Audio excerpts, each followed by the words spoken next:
CNN's Kara Scannell is outside of the courthouse. Kara, tell us what happened. So, Brianna, the judge has set a May 5th trial date for Sean Diddy Combs to face those charges of racketeering, conspiracy, sex trafficking, and transportation of prostitution. Now, Diddy was in court today. He entered the courtroom wearing a jail-issued outfit, a khaki long-sleeve shirt, pants. He was also shackled at the ankles. His family members were in the courtroom, his mother and most of his children. He had waved to them, blew a kiss to his mother, and one of his sons had raised and flexed his arm, his bicep, as though to show a sign of strength. Now, this hearing was mostly about procedural issues, working through some of the evidence in the case. Prosecutors said they collected 96 devices back in that March search of Combs' homes in Los Angeles and Miami. And when they searched him on his person, they said they've begun going through them, encrypting some of them and giving them back to the defense. That will take some time.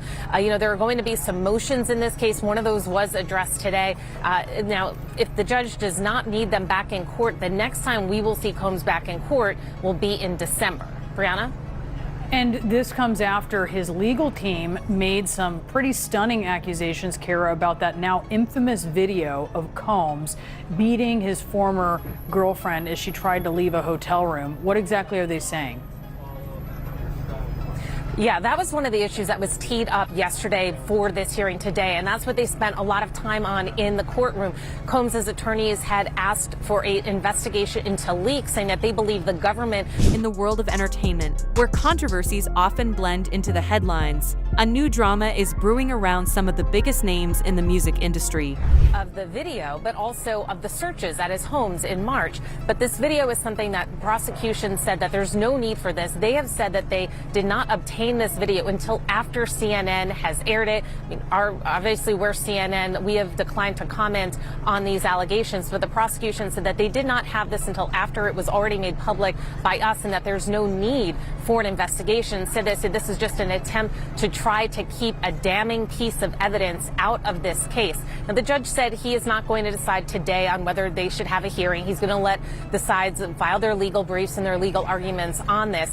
But one thing that Combs' lawyers did ask for is what they called a gag order. They want the prosecution to be stopped from talking about any grand jury evidence in this case or any non-public evidence. Now, prosecutors never really discussed that publicly before a trial, and the judge said, in fact, that because that is the rule, he said, is there any harm in imposing this? And the prosecutor had asked the judge to make it reciprocal, to stop Combs' lawyers from saying anything more about any of the evidence in this case. They cited an interview that Combs' lawyer had given to TMZ in which he suggested that the government was trying to, he accused the government of making a takedown of a successful black man. They said they wanted him to stop talking about that. Combs' lawyer said that if this does go into place, these restrictions on statements, he would abide by it. So the judge asked him to draft what this order would be, send it to him, and he would sign it. So we will learn in the coming days of exactly the contours of what they're providing.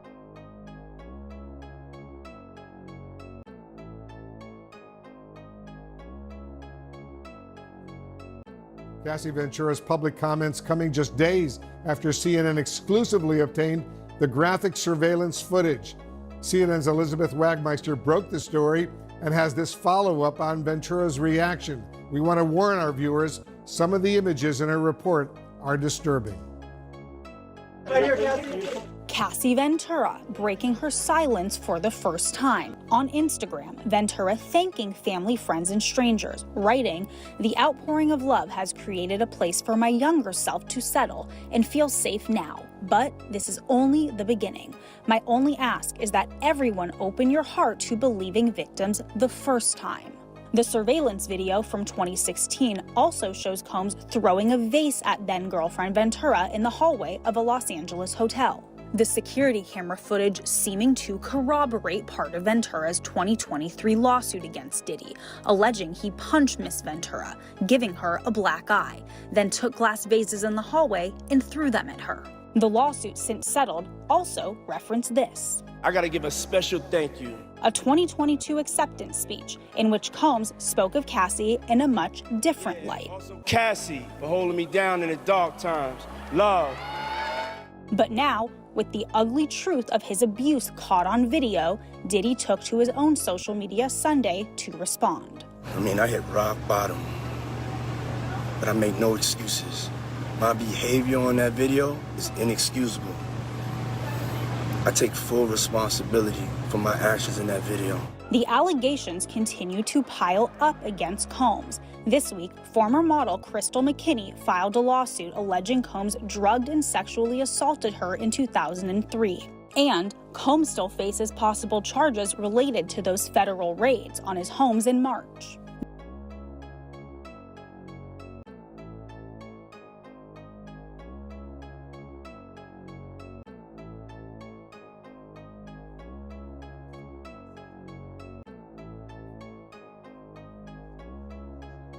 Video from 2016 won't lead to new charges because the statute of limitations expired. Cassie didn't address the video directly, but did say, "Domestic violence is the issue. It broke me down to someone I never thought I would become." Advocates say cases like Cassie's are helping to turn the tide for victims of abuse. It means that people who were too scared, they were too young, they felt that they'd be disbelieved long ago, but whose lives were altered, now have an ability to come forward and seek legal redress. Cassie speaking directly to those victims, writing, "I offer my hand to those that are still living in fear. No one should carry this weight alone." Now, when Cassie filed her lawsuit back in November, it was filed under what is called the New York Adult Survivors Act. That is a law that created a look-back window for victims of abuse whose alleged incidents happened outside of the statute of limitations. Now, Wolf, since this 2016 video is outside the statute of limitations, the DA in Los Angeles has said that they cannot press charges. So it has created this entire conversation of whether that statute of limitations is benefiting the abuser or the victim. Now, I also want to note, lastly, that you may have noticed that neither Cassie or Diddy mentioned each other in their respective statements about this video. Well, Wolf, that's because in their settlement agreement, I have learned from sources they cannot speak about one another. Interesting. Thanks very much, Elizabeth Wagmeister in Los Angeles, for that excellent reporting. I want to get some more on all of this with CNN entertainment reporter Lisa Respers-France and attorney and legal affairs commentator Ariva Martin. And Lisa, what do you make of, first of all, of this first statement from Cassie since the release of that horrible, horrible, awful video? I can tell you that she's being hailed by many people for speaking on domestic violence, but also because she really speaks, it seems like, from the heart. When people juxtapose her statement with Diddy's apology from a couple days ago, they're seeing a decided difference. It feels like she really wants to be of service. As Elizabeth mentioned, she reaches out to those who are already, in a similar situation. And I just feel like a lot of people feel for her, but also they are happy that she's speaking up. It should not take a video, having to see a video of someone being abused, to believe the abuse. Ariva, Cassie doesn't directly reference the brutal video of Combs attacking her in that hotel.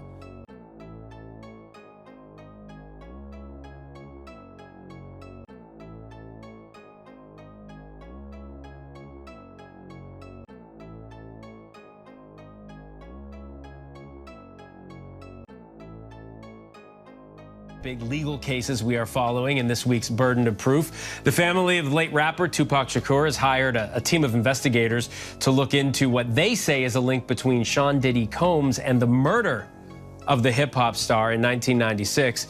Popular TikTok creator Mr. Prada has been arrested and charged with the second-degree murder of a therapist in Baton Rouge, Louisiana, after claims of the influencer's possible involvement went viral on social media. And two of the officers accused of being involved with the 2020 death of Breonna Taylor have been indicted yet again. So let's bring in former federal prosecutor and president of West Coast Trial Lawyers, Nima Rahmani. Nima, thank you for joining us again on this Sunday. I want to begin with what so many people are talking about, this Tupac investigation, the family of the hip-hop megastar alleging that Diddy may have had something to do with his murder in 1996. They've hired a powerhouse attorney, a team of investigators. What do you make of this? Well, Phil, I mean, these accusations have been going on for quite some time, and Tupac's family has hired Alex Spiro, who is actually handling the defense of Mayor Eric Adams, who we've been talking about. And we all know that Diddy's being prosecuted by that same office. Now, the challenge here is, even though the allegations are that, Combs may have been involved in the 1994 shooting of Tupac, that obviously didn't kill him, and then potentially the murder 2 years later. Someone else is being prosecuted for this murder right now in Las Vegas, and that's Keefe Davis. He's alleged to be the shot caller in the murder of Tupac. So I'm not sure that this investigation will go too far, especially when someone else is being held criminally accountable for that murder. Let's move on then to the TikTok star, Mr. Prada. He's been charged, possible involvement in the brutal murder of a 69-year-old therapist. A speculation of their connection, something like 10 million.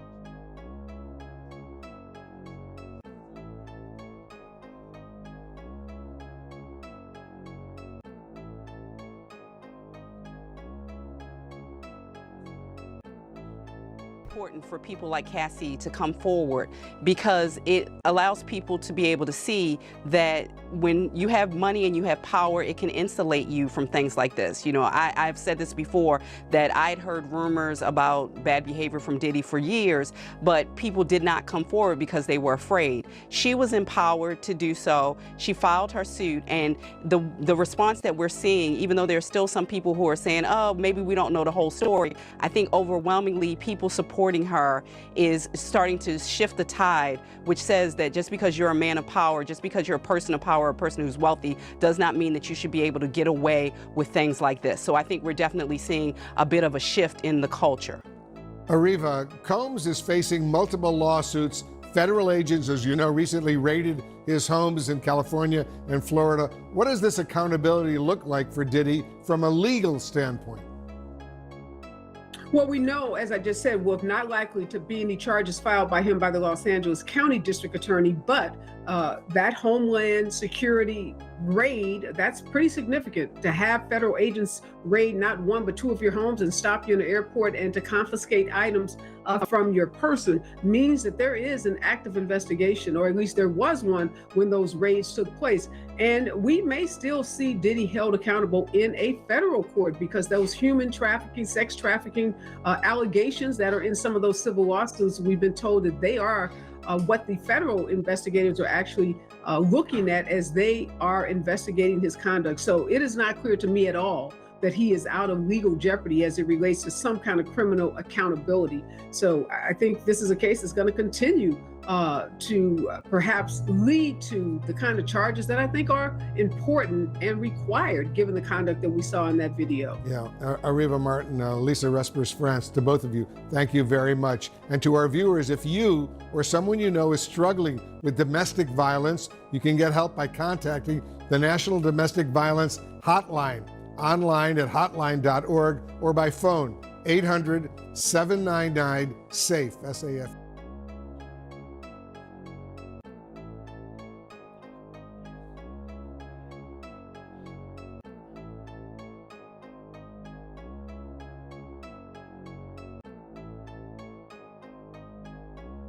What kind of role does social media play in a case like this, in pushing a case like this? I mean, kind of in the Diddy and Tupac situation, social media played a role as well.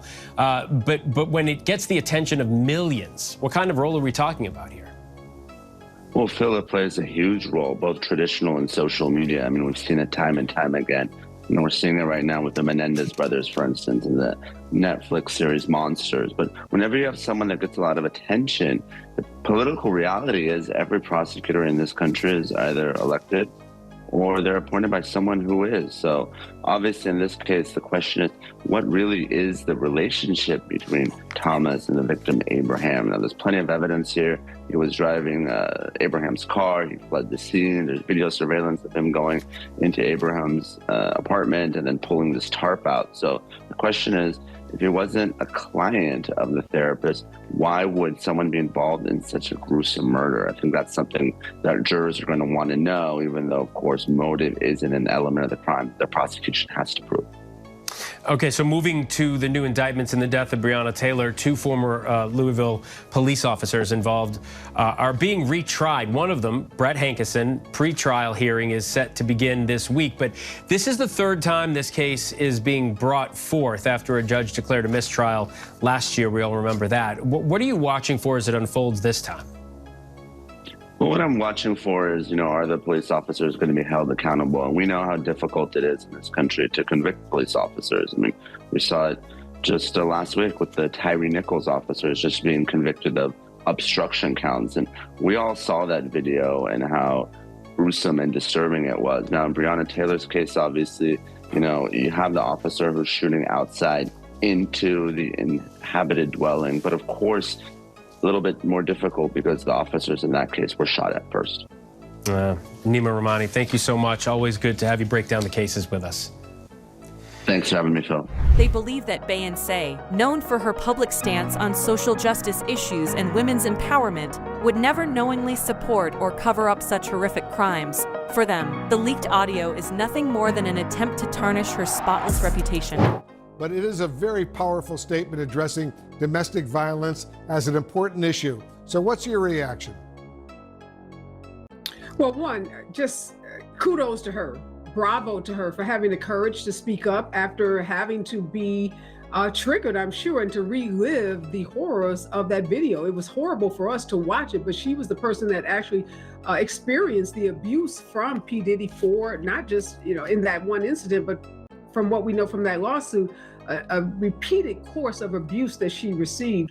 And I think what's important about her statement also is hopefully it will encourage states that have opened up their statute of limitations for civil suits for victims of this kind of violence, also to look at those criminal statutes. The district attorney in Los Angeles said there will be no criminal charges despite us witnessing what is criminal conduct on that video. So as we are opening up these statutes for civil suits, and money is good, but criminal conduct needs to be held accountable in criminal court. So I hope we start to see some extension of statutes in states so that victims like Cassie and others can have their day in court and can get justice, and that predators like Diddy will be held criminally accountable. Lisa, as more disturbing allegations against Combs have been coming to light, it seems to have given strength to other accusers to come forward. What does this say about the changing culture and the responsibility of the entertainment community right now? Well, Wolf, oftentimes when these things happen, people initially want to say, oh, she's lying, she just wants money.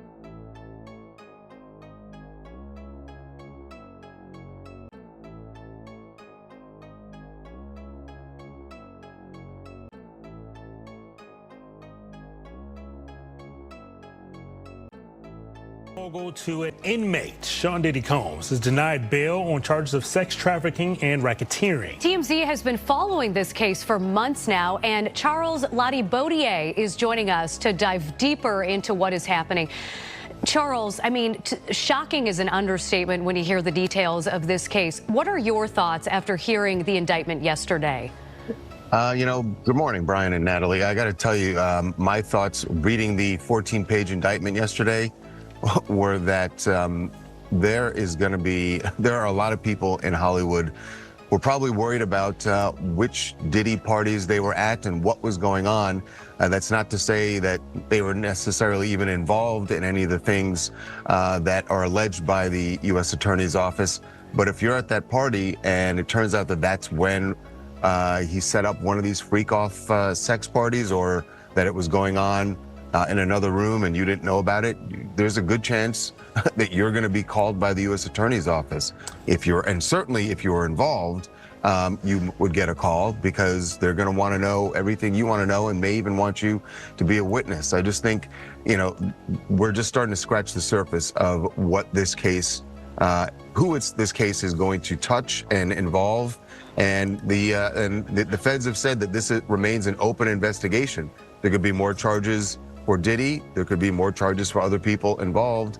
And usually the way this works is once they find out other people are involved or were witnesses, they bring them in and they sort of lean on them, and it's sort of like, you're going to cooperate with us, or there's a possibility that you could face charges. So this is going to be a slow developing a case here because we're just getting started, and I don't see how this trial begins anytime before next year.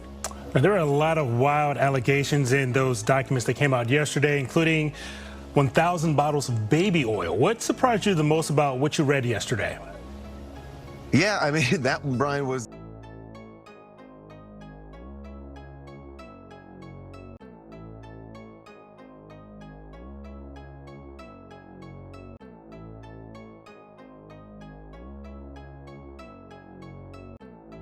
graph of the indictment when you read that when they raided, I believe it was the Miami home where they found 1,000 bottles of, and they said that these were items that were used at the freak-offs. There were also large amounts of drugs, they said, cocaine, ketamine, Molly, GHB, the rape drug.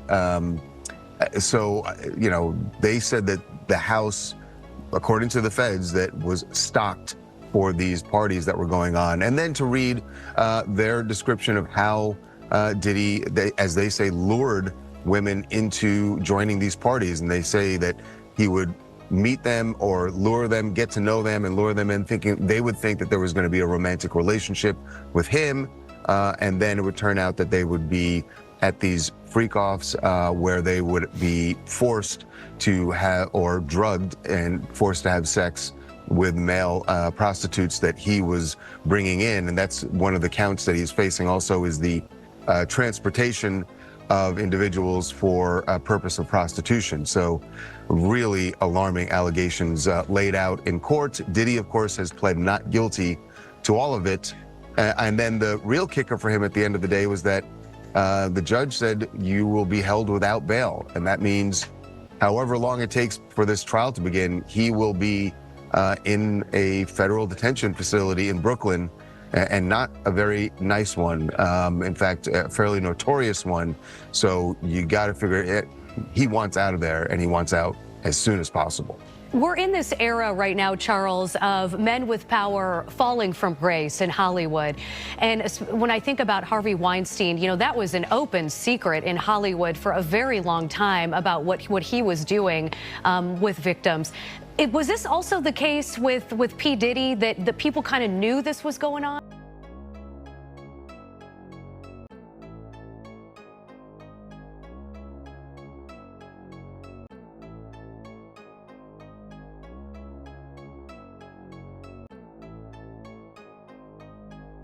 Say this, there were always been whispers about his power and how he wielded that power.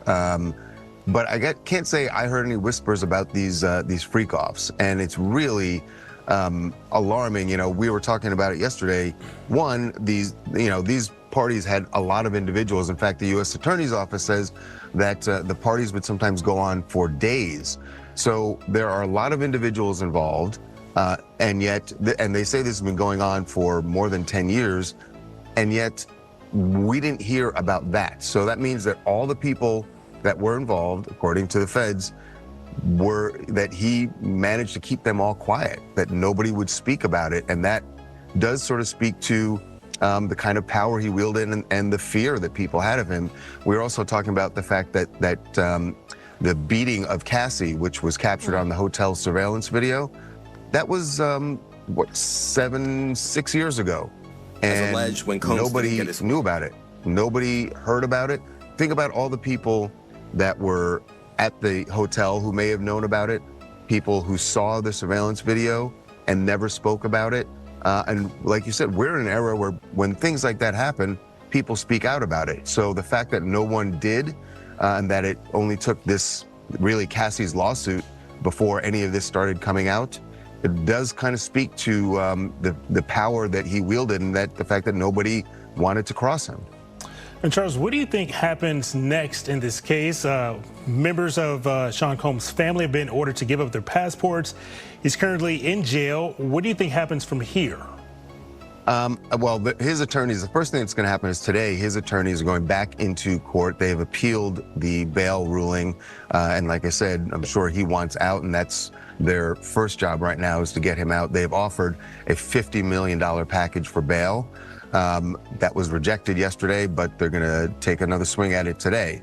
And then after that, what happens, look, he did surrender his passport to his lawyer. We should say the way his team put it out originally, they made it sound like he had turned it over to the authorities. He had turned over his passport back in April to his lawyer, as did his children and his mother. And their point was they wanted to make the case to the court that, look, we're cooperating here. He is not a flight risk.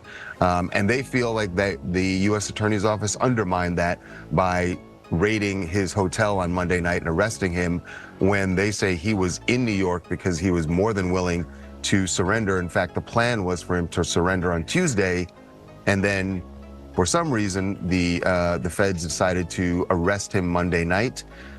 Diddy's attorneys think they did that so that it would look like he wasn't cooperating, and then the judge would deny him bail, which, as it turns out, is what happened. Well, Charles, thank you so much for your thoughts on this morning. You guys always have so much information behind the scenes there. It is 7:13 a.m. in Los Angeles. Thanks for waking up early with us. Absolutely. We're up early every day. So okay, thank you, you can sir. always reach us here. Sounds good.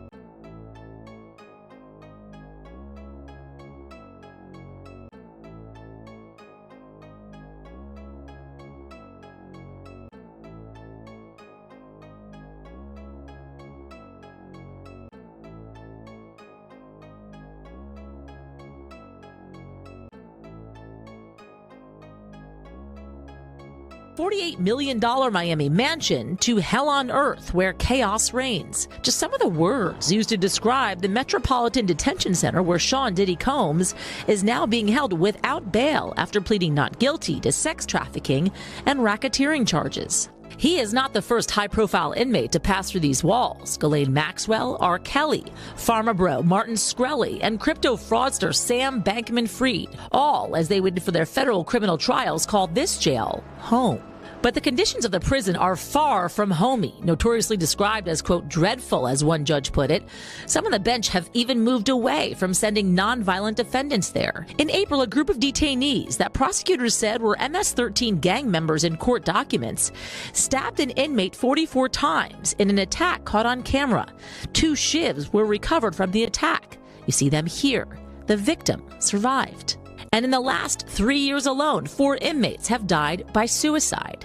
And violence is not the only issue. Accusations of medical neglect, staffing shortages, smuggling of drugs, some allegedly facilitated by employees. I've had clients describe MDC as hell, as the worst conditions they've been in. Lance A. Clark is a federal defense attorney who's been there many times. Now, if the government is going to mandate that they are responsible for your well-being, they have to ensure the safety of your well-being. The prison has about 1,200 detainees and is the only federal prison in the nation's largest city. The DOJ shut down New York City's other federal jail, the Metropolitan Correctional Center, back in 2021, 2 years after Jeffrey Epstein died by suicide there. A Bureau of Prisons spokesman telling NBC News they, quote, take seriously addressing the staffing and other challenges at MDC Brooklyn, adding the director appointed an urgent action team and they've increased staffing. The MDC has historically had tremendous problems, and the problems aren't resolved.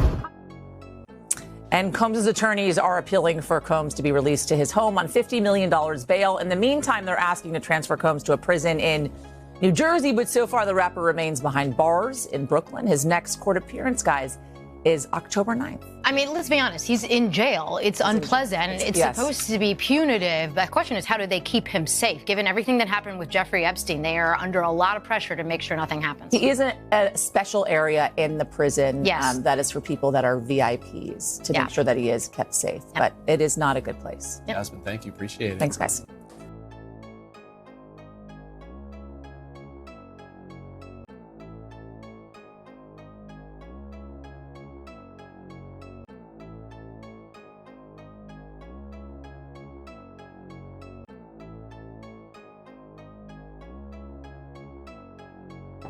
My behavior on that video is inexcusable.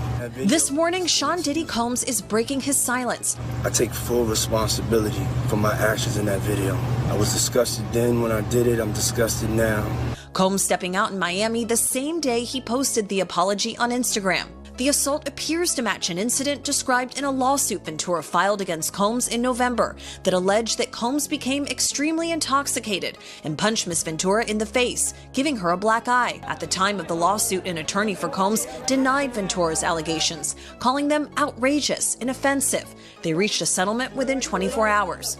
But in Combs' video Sunday, he now admits the abuse and claims he went to therapy and rehab after this assault. I went and I sought out professional help.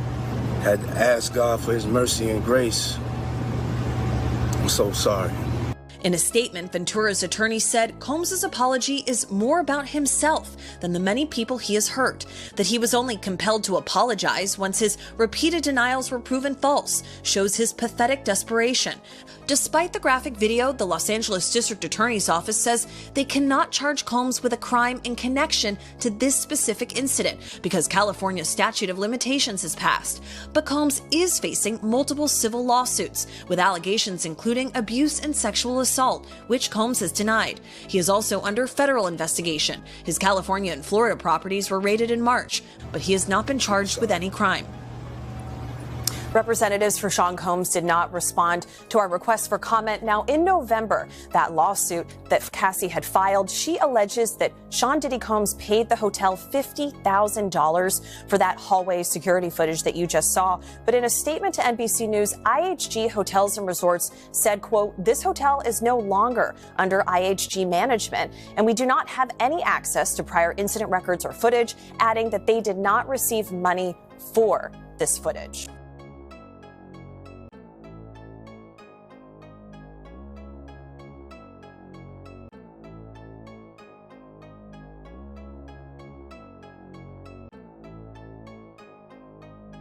On Diddy Combs' investigation, new surveillance video shows Combs being taken into custody in a Manhattan hotel last week. Our senior investigative correspondent, Aaron Kotursky, is at the scene of his arrest. Good morning, Aaron. Good morning to you, Robin. This is the hotel where Sean Combs was arrested a week ago. You can now see how that arrest went down. This morning, watch how federal agents took Sean Diddy Combs into custody. He's seen in this video entering the Park Hyatt Hotel in Midtown Manhattan with others when agents from Homeland Security Investigations approach and separate him. They place Combs under arrest and lead him out the front door in handcuffs. His lawyer said Combs had come to New York 2 weeks earlier with the intention of turning himself in. He did not expect the agents to be waiting at his hotel last Monday night. Why doesn't the government want him to turn himself in? Because then they can't ask for detention. So they go and they arrest him. They arrest a guy who came to New York to turn himself in. 1, 2, 3. A day earlier, Combs seen out and about in New York with his family, seemingly in good spirits. Combs has pleaded not guilty to racketeering, conspiracy, sex trafficking, and prostitution charges. At the center of the case, this 2016 video obtained by CNN that depicts Combs attacking his then-girlfriend, the singer Cassie, and then dragging her back toward a hotel room. Federal prosecutors said the video is powerful evidence of how dangerous the hip-hop mogul could be to women, part of why 2 different federal judges denied him bail. This has to be a 100% culture shock. I can't imagine living a lifestyle of the incredibly rich and famous and then going into this very dark, impersonal, cold, austere facility. Combs, who lived in this $50 million Miami mansion, is now in an isolated unit of a federal jail in Brooklyn known for miserable conditions. The special housing unit is a 24-hour lockdown unit, which means that any movement within that unit is controlled and coordinated, and no inmate moves outside of his cell without being in full restraints, to include leg irons, handcuffs, a belly chain, and at least 2, if not 3 staff members escorting them. When Combs first arrived at jail, he was monitored for suicide. That's common for any high-profile inmate. But his attorney says Combs is not suicidal. Rather, guys, he's focused on defending himself. Guys? All right, we'll see what happens going forward, Aaron.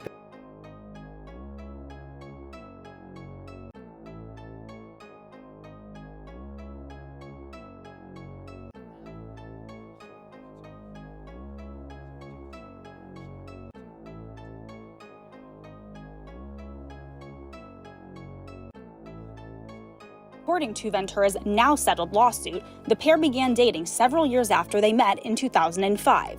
They parted ways in 2019. Combs' attorney said the decision to settle was in no way an admission of wrongdoing. Ventura declined to comment on the video, but her attorney told CNN the gut-wrenching video has only further confirmed the disturbing and predatory behavior of Mr. Combs. Words cannot express the courage and fortitude that Ms. Ventura has shown in coming forward to bring this to light. The video hasn't been seen publicly before and comes on the heels of a series of civil lawsuits alleging Combs' involvement in sex trafficking and sexual abuse, allegations that Combs has repeatedly denied. Authorities searched Combs' homes in Los Angeles and Miami in April as part of an ongoing federal investigation carried out by a team that specializes in human trafficking crimes. In a December 2023 statement, Combs responded to the claims in some of the lawsuits, saying, "Sickening allegations have been made against me by individuals looking for a quick payday. Let me be absolutely clear, I did not do any of the awful things being alleged." Now, that Instagram post from Diddy was back in December. That was not in relation directly to Cassie. It was referencing many of these allegations and lawsuits that he faces. Now, I have reached out to Diddy's team. We have not heard back from them today. But, Jake, I do want to point out there was a settlement deal between Diddy and Cassie. So neither of them can speak. But, again, we're still waiting to hear back from his team. Now, a really great point that you brought up top, Jake, was what is going on in Diddy's world, right? We've all heard stories of Hollywood enablers and enablers in circles around powerful people. But something that I want to point out, Diddy is one of the most powerful people in music history. He is a mogul. We have not seen any support in Hollywood. All of his famous friends, since these allegations came forward, we have not seen anyone come to his defense. And that silence is very loud, Jake. Yeah, Elizabeth Wagmeister, thank you so much. Incredible work by the LA Bureau.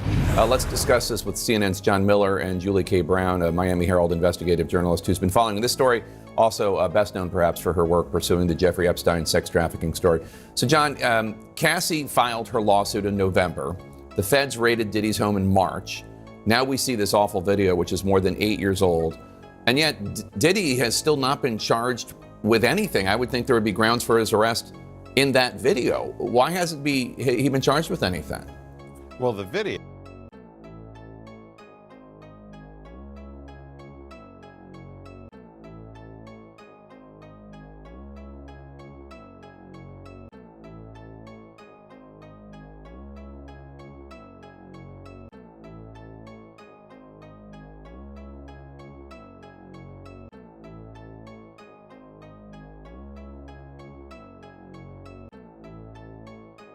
The statute of limitations. The statute of limitations in California for a simple assault is a year. For domestic violence assault, it was 3 years. They've moved that up to 5 years, but this is out of range for a state charge in California.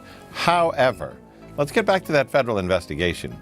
What HSI, Homeland Security Investigations, is doing, as Elizabeth framed it, is they are building a racketeering case, a RICO case based on human trafficking and allegations startlingly similar that track those that have been made in Cassie Ventura's lawsuit and in the lawsuit by another individual who worked for Combs that tell these stories of people being brought in the presence of weapons and drugs and so on. It's very much like what they did in the R. Kelly case, which got him 30 years in prison. So this charge, even though it's state crime is out of the statute of limitations, would be fair game in that federal case.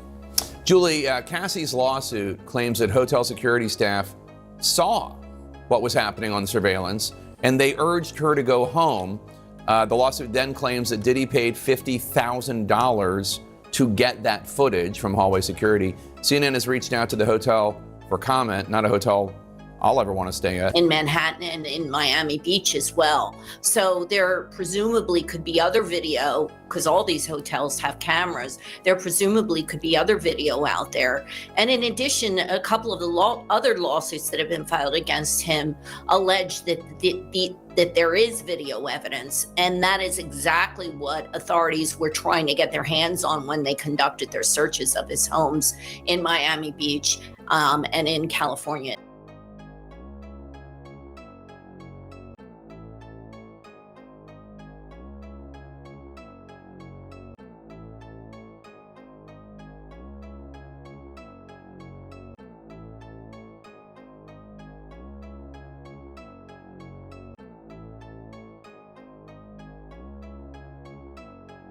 A shocked and devastated Diddy spotted at the home where his ex suddenly and mysteriously died. Her good friend Kimora Lee Simmons appearing inconsolable at the house, 47-year-old Porter's body found after a desperate call to 911. EMS 14, respond with engine 76 on scene of the cardiac arrest. Tonight, Kim's untimely death raising questions and sending shockwaves through Hollywood. She was the fashion model, actress, and world-famous mother to Diddy's kids. Extra, extra. With the hip-hop superstar and their children as he received his star on the Walk of Fame. We're gonna make sure we have this moment right here. She was last seen looking happy and healthy with her ex and their children at this event just 16 days before her death. TMZ reporting she had been suffering from flu-like symptoms and possibly pneumonia, but an official cause has yet to be released. People reporting she and her longtime love, Sean Combs, remained close friends and co-parents, a source saying they were still a family. Kim posting this photo just weeks ago. Only Extra was with the couple at their New York baby shower for twins Delilah and Jesse. So do we have 2 future ballerinas possibly? Yes, of course. The happy parents-to-be kissing for our camera, Diddy telling AJ, I just take everything in as a blessing, you know. I got 3 sons and to have these young ladies on the way is incredible. With us at the 2005 Oscars where he accidentally stepped on her gown. Hey, watch that dress. Sorry. How are you? I'm good. How are you? I've just been giving kisses. A magnet for the camera every time she hit any Beverly Hills hotspot. Today, her close friends posting their last respects. Kevin Hart saying, "You were a beautiful person inside and out." Nicki Minaj, the most heartbreaking news. Drake posting, "Sending peace and prayers to my brothers and to the big homie, Puff." One of Kim's final Instagram posts, this message, "I trust in divine timing. The universe has my back." Tonight, the entertainment world mourning her passing.